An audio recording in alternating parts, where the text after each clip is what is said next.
The sun was setting, casting long shadows over the quiet suburban street of Ocean Avenue. A moving truck was parked in front of a large, old house, its windows dark and foreboding. The house, known as 112 Ocean Avenue, stood apart from the others on the block. Its once white paint was now a faded, peeling gray, and the yard was overgrown with weeds. The eerie silence that surrounded the house was unsettling, but the new owners, the Johnson family, were too excited to notice. Tom and Lisa Johnson, along with their two children, Emily and Jake, had been searching for a new home for months. When they stumbled upon the deal for 112 Ocean Avenue, they couldn't believe their luck. The house was spacious, charming in its old-fashioned way, and well within their budget. The real estate agent mentioned something about the house's history, but Tom had brushed it off as nothing more than small-town gossip. As they began unpacking, Emily, the youngest, wandered off into the house. She was drawn to the attic, a place filled with old, forgotten things. As she climbed the creaky stairs, a cold breeze brushed past her, sending a chill down her spine. She paused, feeling as if someone, or something, was watching her. But when she turned around, the hallway was empty. Downstairs, Lisa felt a sudden unease. She couldn't shake the feeling that moving into 112 Ocean Avenue might have been a mistake. But she quickly dismissed the thought, telling herself it was just the stress of moving. Little did they know, the true nature of their new home was far more sinister than they could ever imagine. The first few days in the house were uneventful.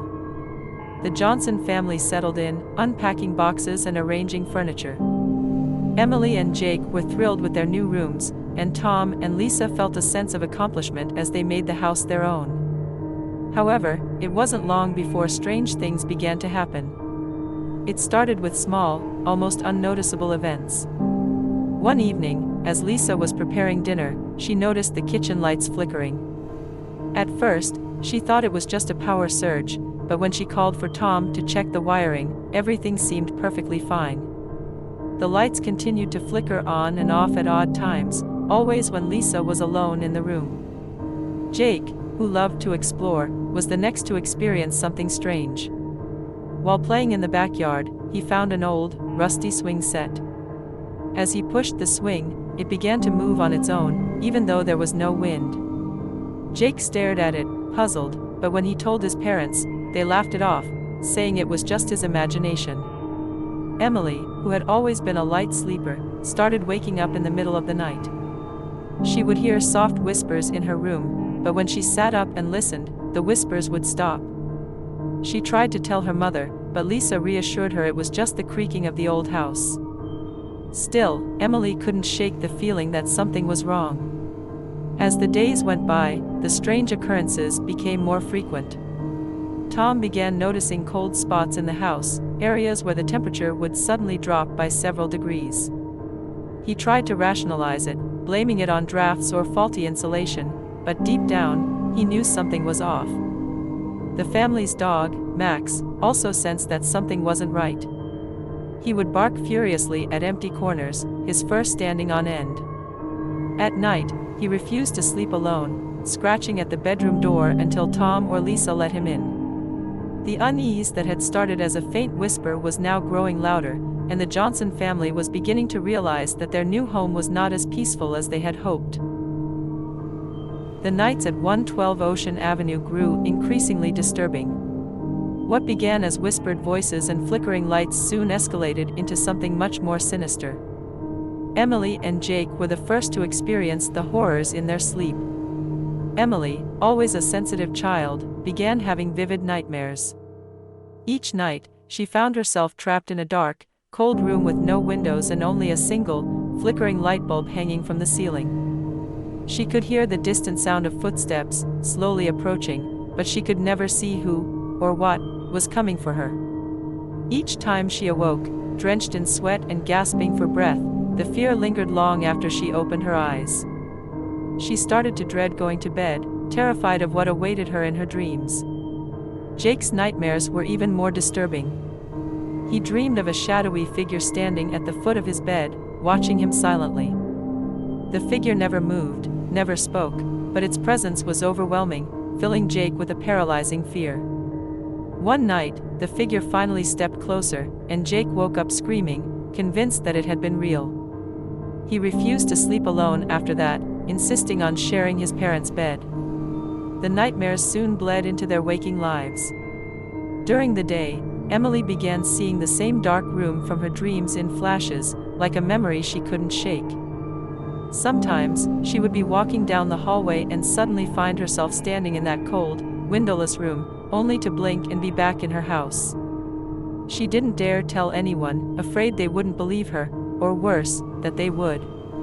Tom and Lisa were not spared either. One night, as Tom was drifting off to sleep, he suddenly felt a heavy pressure on his chest, as if someone were sitting on him. He couldn't move, couldn't breathe, and in the darkness, he saw a pair of glowing eyes staring down at him. When he finally broke free from the paralysis, the room was empty, but the terror was real. Lisa, too, started seeing shadows flitting across the walls, just out of the corner of her eye. When she turned to look, nothing was there, but the feeling of being watched never left her. The family tried to convince themselves that it was all in their heads, stress from the move or just the quirks of an old house. But deep down, they knew something was terribly wrong. The house at 112 Ocean Avenue was not just a house, it was a place of nightmares, and the line between dreams and reality was beginning to blur. As the days turned into weeks, the haunting at 112 Ocean Avenue grew more aggressive. What had started as eerie whispers and cold spots now manifested as terrifying physical encounters. The Johnson family was no longer merely uncomfortable in their new home, they were living in constant fear. One evening, as the family gathered in the living room for a movie night, the television suddenly turned off by itself. Tom tried to turn it back on, but the remote wouldn't respond. Then, out of nowhere, the TV crackled to life again, but instead of the movie, the screen showed static. A distorted voice came through the speakers, low and menacing, repeating a single word, "Leave." The voice sent chills down their spines, and Tom quickly unplugged the TV, but the voice continued to echo through the house, as if the walls themselves were speaking. The lights began to flicker violently, and a picture frame flew off the wall, smashing into pieces on the floor. The children screamed, and Lisa grabbed them, pulling them close. Tom tried to remain calm, but he could feel the terror tightening its grip around him. That night, the disturbances escalated further. Doors slammed shut on their own, even when no one was near them. The sound of footsteps echoed through the hallways, heavy and deliberate, as if someone, or something, was pacing back and forth. Objects moved on their own, shifting from one place to another as if an invisible hand was rearranging them. In the kitchen, Lisa experienced something truly horrifying. As she was washing dishes, the water in the sink suddenly turned ice cold. When she looked down, the water was tinged with red, as if it had turned to blood. She gasped and stepped back, her heart pounding. But when she blinked, the water was clear again, leaving her to wonder if she had imagined it. Jake and Emily were no longer safe in their own rooms. One night, as Jake was lying in bed, he felt the mattress dip as if someone had sat down next to him. He turned, expecting to see his sister, but there was no one there. Suddenly, he was yanked off the bed by an unseen force, dragged across the room before he could scream. He scrambled to his feet, his heart racing, and ran to his parents' room, crying and shaking. Emily's experience was equally terrifying. She had started to hear a voice calling her name at night, a soft, coaxing whisper that seemed to come from the attic. Despite her fear, one night she found herself drawn to the attic door, as if in a trance. She slowly climbed the stairs, the old wood creaking under her feet. When she reached the top, the door swung open on its own, revealing the dark, dusty space. As she peered inside, she saw a figure standing in the shadows, its eyes glowing red. She screamed and ran back downstairs, the sound of footsteps chasing her all the way. The family was now at their breaking point. The house seemed to be alive, feeding off their fear and growing stronger with each passing day.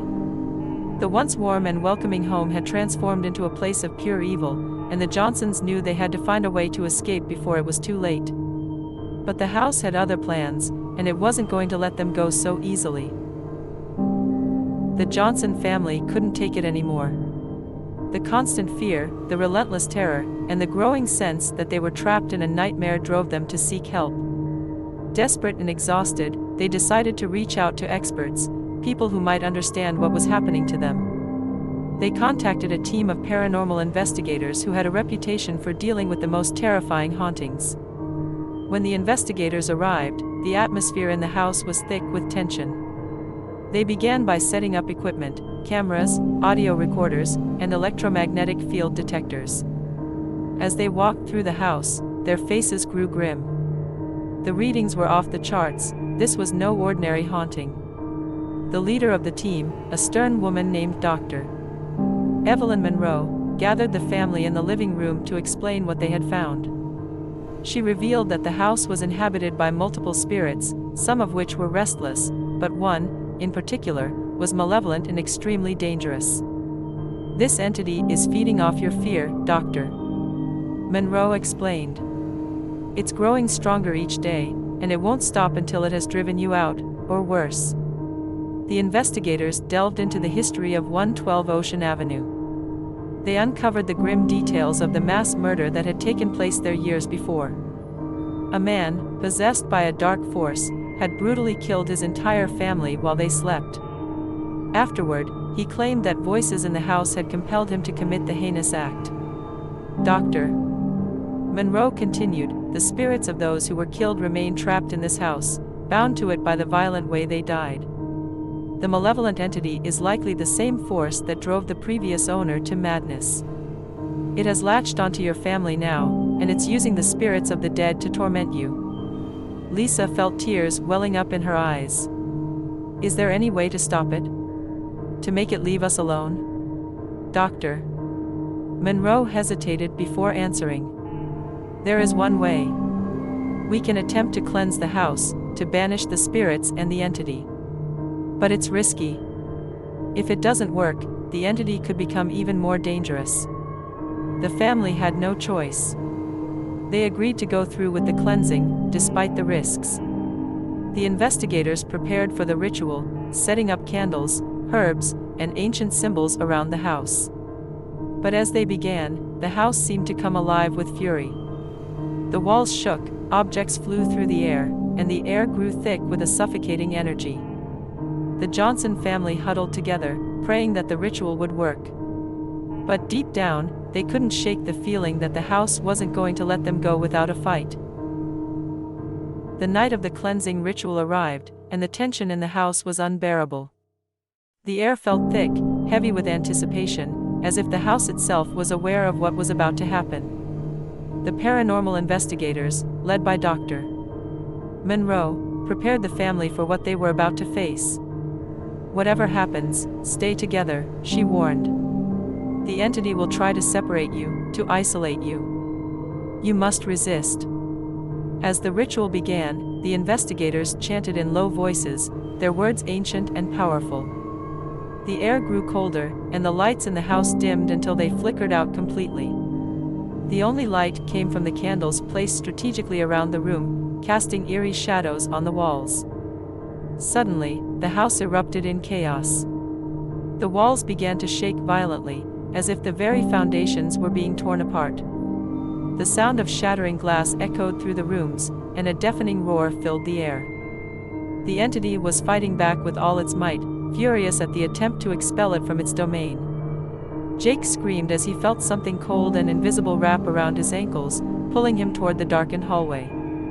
Emily clung to her mother, tears streaming down her face, as shadows seemed to stretch out from the walls, reaching for her. Tom grabbed a nearby chair and swung it at the darkness, but his efforts were futile. There was nothing solid to strike. Dr. Monroe and her team continued the ritual, their voices rising in intensity as they tried to maintain control. "We have to push it out," Dr. Monroe shouted, her voice strained with effort. The air grew thick with a foul smell, like rotting flesh, and a gust of icy wind swept through the room, extinguishing the candles one by one. Then, everything went silent. For a moment, the family thought it was over, that they had succeeded. But the silence was short-lived. A deep, guttural growl emanated from the center of the room, and a figure began to materialize out of the darkness, a twisted, grotesque form with eyes that burned with hatred. The entity lunged at the family, its outstretched hands like claws, but before it could reach them, Dr. Monroe threw a handful of salt at the figure. The entity recoiled with a shriek, its form dissolving into a cloud of black smoke. The investigators redoubled their efforts, chanting with renewed vigor as the entity writhed and screamed. Finally, with one last, ear-splitting roar, the entity was expelled from the house. The black smoke dissipated, and the room fell silent once more. The house, once alive with malevolent energy, was now eerily still. The family collapsed in exhaustion, holding onto each other as they tried to comprehend what had just happened. Dr.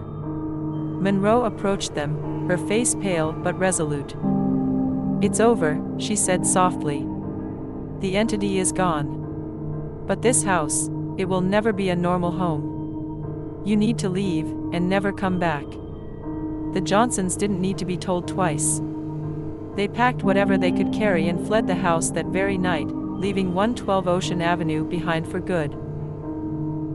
The Johnson family didn't stop driving until they were miles away from 112 Ocean Avenue. The adrenaline coursing through their veins kept them awake, but the sheer terror of what they had experienced left them in stunned silence. The once cozy, hopeful dreams they had for their new home had been shattered, replaced by the nightmare they had barely escaped. In the days that followed, they moved into a small apartment in a nearby town. It was cramped and far from ideal, but they didn't care. It was safe, and that was all that mattered. The children clung to their parents, unwilling to sleep alone, and Lisa found herself jumping at every small noise, her nerves frayed to the breaking point.